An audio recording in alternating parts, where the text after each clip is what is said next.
시간이 정말 빠른 것 같습니다.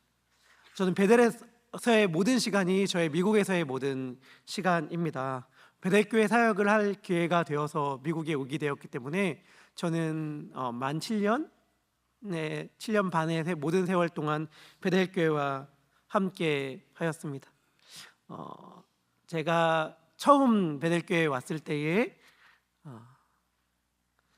그 시간이 셀목자 수양회였는데 성도님들도 아무도 저를 모르고 저도 성도님들 아직 몰랐을 때에 셀목자 수양회에 이렇게 앉아 있는데 우리 지금은 너무 이렇게 친숙한 박변승 권사님이 저에게 오셔서 첫 마디란 게 저희가 베델교회에서 들은 첫 말이었어요. 그 말이 지금도 귀에 생생한데 이렇게 말씀하셨습니다. 저를 처음 보시고 하신 말씀이 영어권이세요? 이렇게 물어봤습니다. 제가 그때 그 말이 뭔지 순간적으로 급히 파악해서 아니요, 저는 한국말 합니다. 이렇게 대답을 했고 그게 제가 베델의 사역자로서 들은 첫 마디였습니다. 그때야 지금이나 저는 한어권입니다.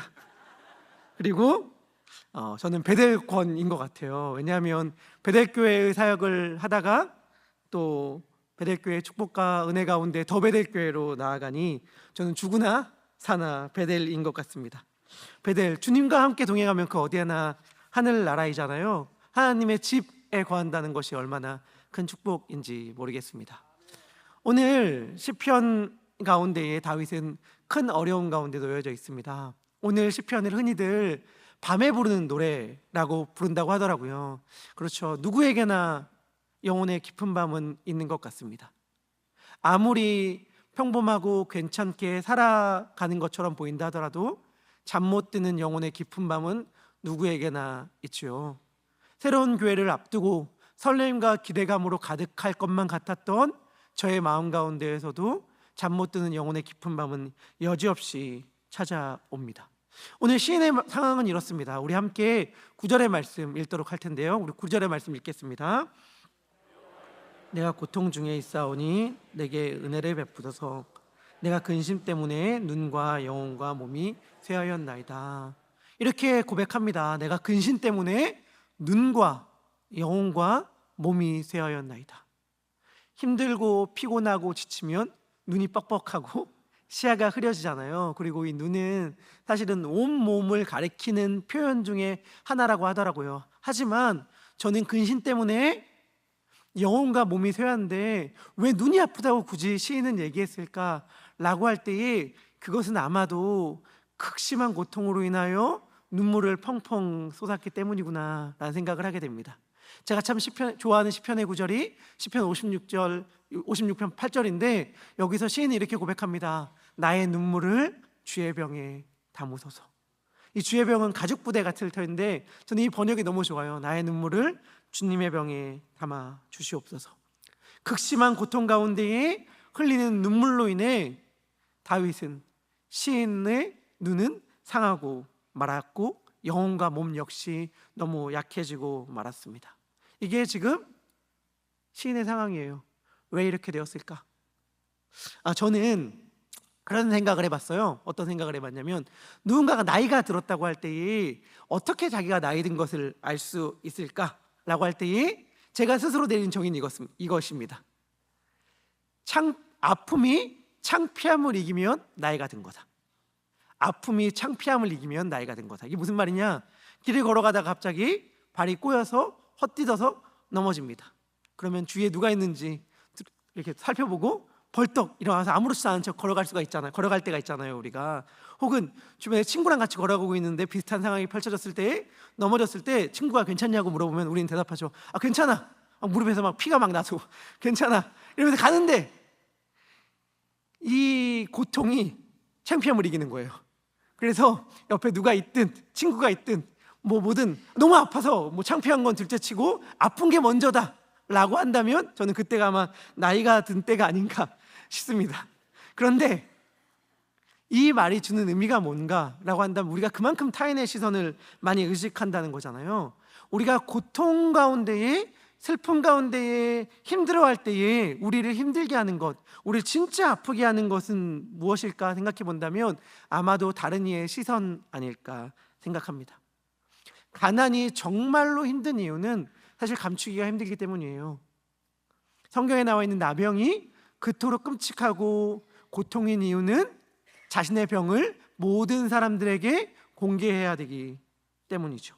나병 환자들은 멀리서 사람들이 다가오면 그 사람이 실수로라도 자기가 접촉하여 부정이 옮아질까 봐 멀리서부터 외쳤어야 합니다. 나는 부정한 사람입니다. 나는 부정한 사람입니다.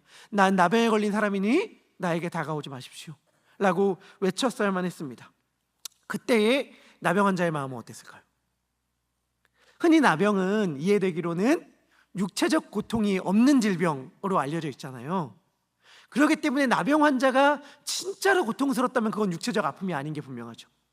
나병 환자가 진짜로 힘듦과 절망과 아픔 가운데 있다면 그것은 육체적 아픔이라기보다는 자신을 바라보는 외부의 시선으로 인한 마음의 고통이었을 것입니다. 십자가는 극심한 고통이죠. 로마는 가장 극심한 형벌 3개를 뽑았습니다. 그것을 최고의 형벌 혹은 역설적으로는 최악의 형벌이라고 말할 수 있을 터인데 그것을 3가지를 뽑았어요. 하나는 십자가였고, 하나는 화형이었고, 하나는 참수형이었습니다. 그런데 3가지가 나오는 문헌마다 조금씩 달라요. 때로는 참수형이 짐승들에게 뜯겨 죽는 맹수형으로 바꿔서 등장할 때도 있습니다. 하지만 그 어떠한 문헌에도 가장 극심한 형벌인 3가지 중 가운데 십자가는 늘 첫 위치를 차지했습니다. 십자가는 로마인의 사형 집행 가운데는 가장 극심하고 가장 끔찍한 처형 방법이었어요. 그런데 그것이 고통스러웠던 이유는 십자가 형벌이 가져다주는 육체적 고통도 있었겠지만 모든 이들에게 자신을 공개적으로 드러내는 아픔이 더 컸을 것 같다 생각을 하게 됩니다. 자신이 얼마나 초라한 자인지, 얼마나 끔찍한 범죄자인지, 자신의 그런 아픔과 절망이 얼마나 큰지를 모든 사람들에게 드러내야만 했던 것이 바로 십자가의 고통이죠. 그리고 시인은 바로 그 고통을 경험하고 있습니다. 우리 11절의 말씀인데요, 우리 11절 함께 읽도록 하겠습니다. 시작. 대적들 때문에 욕을 당하고 내 이웃에게는 심히 당하니 내 친구가 돌라고 길에서 보는 자가 나를 피하였나이다. 아멘. 여러분들 어떠세요? 이 상황을 경험해 본 적 있으세요? 친구가 놀랍니다. 나의 가까운 사람이 나의 고통을 다 알고 나의 가까운 사람이 내가 처한 형편을 다 알아요. 그리고 길에서 보는 자, 이 사람은 처음 만났어요. 나랑 알지 못하는 사람이에요. 나랑 완전히 관계가 없는 타인이에요. 그런데 나랑 관계가 없는 타인조차도 다 알아요. 내가 얼마나 초라한 상황 가운데 놓였는지, 내가 얼마나 부끄러운 상황 가운데 놓였는지, 마치 모르는 사람에게도 나는 부정한 사람입니다 라고 멀리서 외쳐서 자신을 피하게 만들었던 나병 환자처럼, 저 사람은 가까이 하면 안 될 사람이야, 저 사람은 가까이 하면 그날 재수가 안 좋아 라고 하는 취급을 받을 수밖에 없는 상황 가운데 시인은 지금 놓여진 것입니다. 그리고 우리는 살다 보면 이런 시인과 같은 경험을 하는 순간들이 있죠. 그런 순간들이 있어요. 내 가까운 사람도 나를 멀리하고 내가 모르는 사람도 언제 봤다고, 나에 대해 무엇 안다고 함부로 평가하고 이야기하며 손가락하며 조롱하는 그런 모든 순간들을 우리는 살다가 경험하는 순간들 모두에게나 찾아오는 것 같습니다. 이런 상황이 찾아오면 어떻게 되는가? 이런 사람들의 특징은 무엇인가? 이런 사람들의 특징은 마음이 깨진다는 것입니다. 마음이 깨진 그릇과 같이 됩니다. 시편 31편 12절의 말씀입니다. 우리 같이 읽도록 하겠습니다. 시작. 잊어버린 바 마음에 두지 아니함 같고 깨진 그릇과 같으니이다. 아멘. 마음이 뭐와 같다고요? 깨진 그릇과 같다고요. 참 우리 교회 장로님과 이름이 똑같아서 제가 더 좋아하는 시인이 있습니다. 근데 제가 좀 좋아하는 오세영 시인의 시 중에 그릇원이라는 시가 있는데 그 시의 마지막 문구가 이래요. 어떻게 되냐면 깨진 그릇은 칼날이 된다, 무엇이나 깨진 것은 칼이 된다 라고 하는 시가 있습니다. 고통 중에 깨진 마음은 깨진 그릇과 같이 칼날이 됩니다.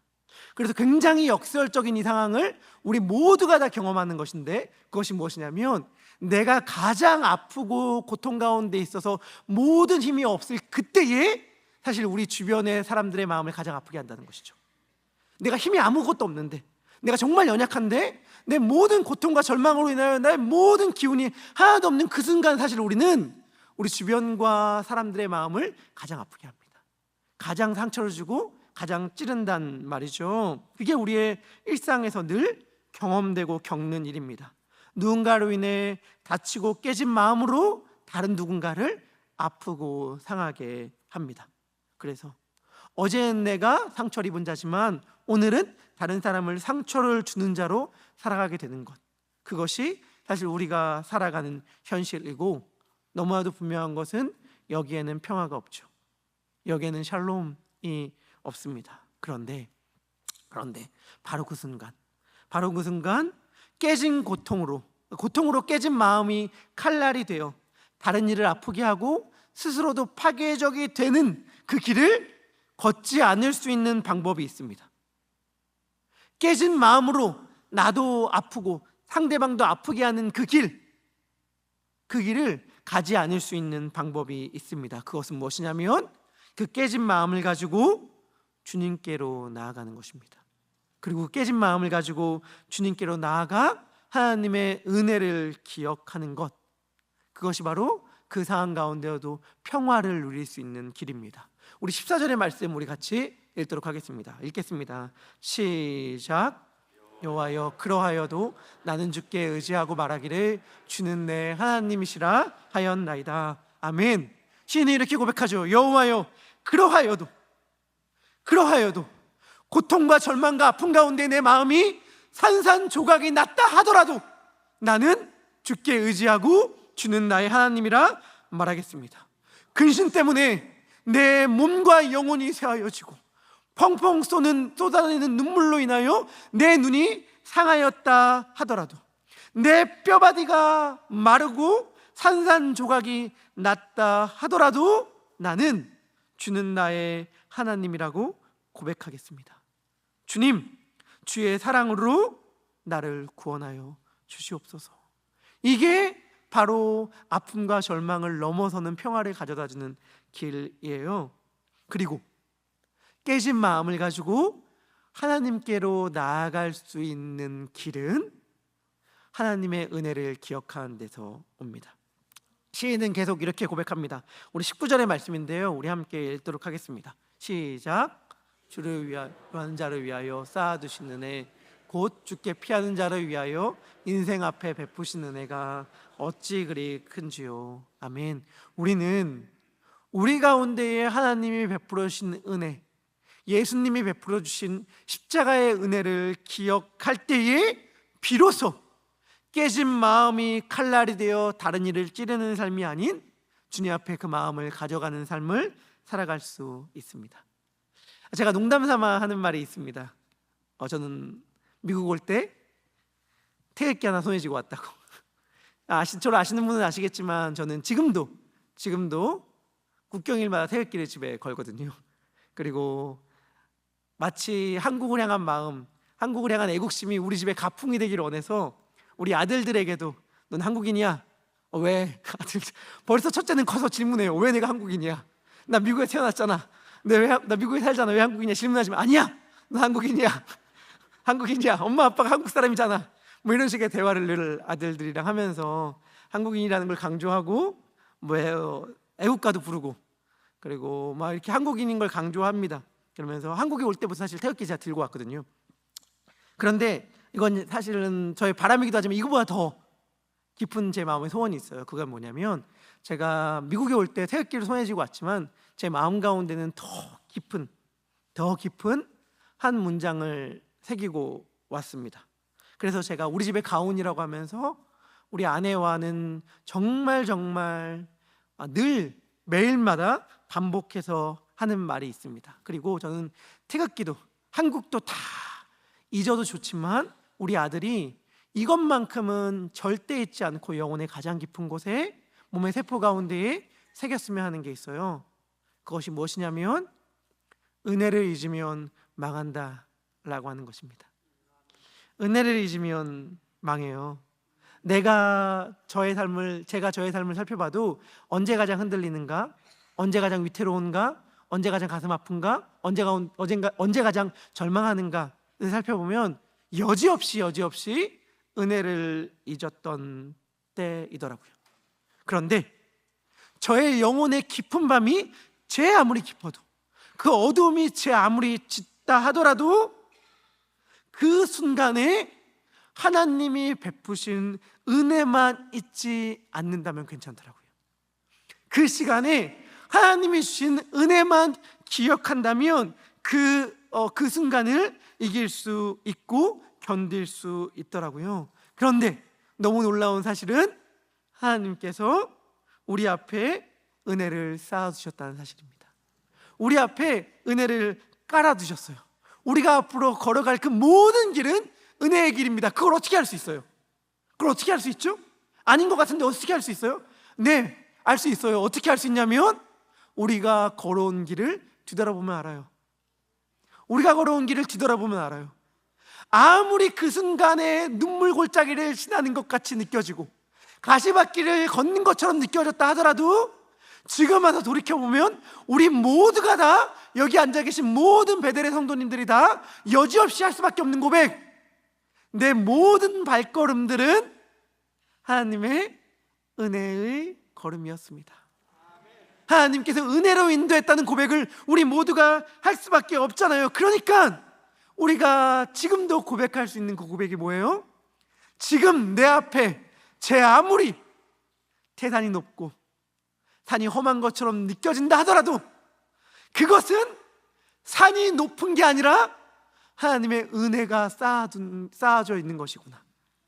내가 지금은 이 가시밭길을 걸어가고 있는 것처럼 느껴진다 하더라도 사실은 내가 밟고 있는 모든 것들이 주님께서 나를 위하여 쌓아두신 은혜요, 베풀어 주신 은혜구나 라고 하는 것을 고백할 수 있는 거예요. 그리고 우리가 그것을 깨닫는다면 우리의 지금 깨지고 상하고 아픈 마음도 가져다가 주 앞에 드릴 수 있는 것이죠. 그리고 거기에서 평화가 임합니다. 저는 교회의 사랑과 배려 가운데에 베델을 떠나 더 베델로 갑니다. 제가 만약 은혜를 잃는다면 저는 거기서부터 난 이제부터 새로 시작하는 거야 라고 하면서 완전히 무언가를 새로 하려고 하겠죠. 그리고 망하겠죠. 왜냐하면 여지 없으니까. 은혜를 잊으면 망한다는 것은 여지가 없는 사실이거든요. 은혜를 잊으면 망해요. 여러분들 자녀들에게 혹은 내 삶을 두고 망했으면 좋겠다, 자녀들이 쓰러졌으면 좋겠다, 자녀들이 실패했으면 좋겠다 라고 한다면 그 길은 너무 쉽고 단순합니다. 은혜를 안 가르치면 돼요. 은혜를 안 가르치면 되고, 은혜를 망각하면 그건 절망으로 가는 지름길, 망함으로 가는 바로 급행 열차입니다. 제가 만약 받은 은혜를 잃는다면, 제가 만약 받은 사랑을 잃는다면 그것은 바로 망함으로 가는 지름길일 것입니다. 그런데 저는 너무 받은 은혜와 사랑이 크기 때문에 그 은혜를 기억할 것입니다. 그리고 베들레헴의 은혜를 기억하기 때문에 제가 어딘가를 떠난다고 생각하지 않아요. 저는 만약 제가 떠나고 있고 새로 시작한다면 그건 단절이겠지만 저는 단절이 아니라 베델의 은혜를 안고 가기 때문에 연장이요 확장이라고 생각합니다. 그래서 이 하나님의 집이 더 많은 곳으로 퍼져나가고 확장되는 길을 제가 걸어가고 있다라고 생각합니다. 하나님께서 하나님의 집에 확장 공사를 하는데 저를 사용하시는구나 이런 생각도 하게 되었습니다. 그래서 저는 두렵지 않고 설령 두렵다 하더라도 기쁘고 감사함으로 한 발짝을 내디딜 수 있습니다. 왜냐하면 베델에서 하나님이 저에게 사랑하는 성도님들과 담임 목사님과 주변의 많은 동역자분들을 통해 베푸신 은혜를 기억하기 때문입니다. 그리고 제 영혼의 그 어떠한 깊은 어둠과 절망의 상황이 찾아온다 하더라도 저는 믿어요. 결국에는 예수 그리스도의 십자가의 그 은혜가 저로 하여금 다시 일으키게 할 거라는 사실을 말이죠. 저는 그 하나님을 신뢰합니다. 합니다. 사랑하는 베델의 성도님, 제가 그런 생각 들었어요. 제가 이렇게 선보는 설교를 하고 저는 베델교회에 다시 오기까지 한 4개월의 시간이 걸렸는데, 선보는 설교를 하려고 여기 올라왔을 때 제 다리가 얼마나 떨렸는지, 막 후들후들 떨리는 다리를 이렇게 딱 힘을 주느라고 사실 진을 많이 뺐거든요. 아까 제가 처음에 얘기했듯이 다리가 떨리는 건 괜찮아. 진짜 안 되는 건 뭐냐면 이 떨리는 걸 보이는 건 안 됩니다. 그래서 떨리는 걸 보이지 않게 하기 위해서 얼마나 막 다리에 힘을 꽉 쥐고 여기서 설교했던 그 32살의 그 어린 저, 맨 처음 왔을 때 기도 제목 뭐예요? 라고 물으면 아기를 갖는 겁니다 라고 이야기했던 제가 어느 순간 아들들의 아빠가 되어서 이제 베델교회와 함께 베델교회 사랑을 입어 나아가게 된 순간이 왔는데, 참 이젠 다리는 그때만큼 떨리진 않는 것 같습니다. 그러나 제 마음은 여전히 떨리고 여전히 긴장되는 것 같아요. 하지만 괜찮아요. 베푸시는 은혜가 있기 때문에 담대하게 나아갑니다. 사랑하는 베델의 성도님, 혹시라도 영혼의 깊은 밤을 지내고 계시는 분이 계십니까? 아무도 내 아픔을 몰라 보다 더 힘든 모든 사람들이 내 고통을 알아를 경험하고 있는 분들이 혹시 계신가요?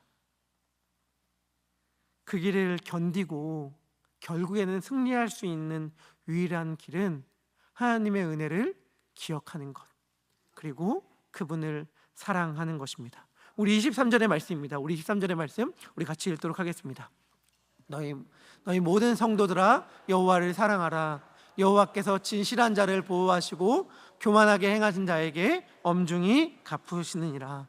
아멘. 이 하나님을 신뢰하고 사랑하면 좋겠습니다. 그리고 마지막으로 24절의 말씀, 베델의 성도님들, 제가 하나님의 말씀인데 하나님의 말씀을 여러분들에게 들려드립니다. 사랑하는 베델의 성도님들, 여호와를 바라는 너희들아 강하고 담대하여라. 강하고 담대하십시오. 괜찮습니다. 베푸신 은혜가 너무 큽니다. 쌓아두시고 깔아두신 은혜가 너무 큽니다. 모든 것이 은혜입니다.